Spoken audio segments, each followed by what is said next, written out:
أهلا المتابعين ترند النجوم المشاهير. ده أول ظهور لمايا رجيل بعد الغياب طويل جدا وبدون حجاب.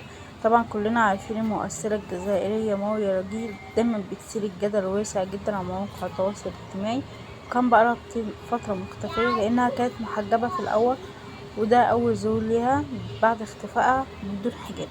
طبعا التعليقات كانت سلبية عليها جدا على صفحتها على الانستجرام، وأشادت بيها ناس كتير ازاي تتحجبي وفي نفس الوقت بعد كده تخلع الحجاب. وغير كده كمان تصدرت مواقع التواصل الاجتماعي لما نزلت الصورة دي على صفحتها في الجزائر.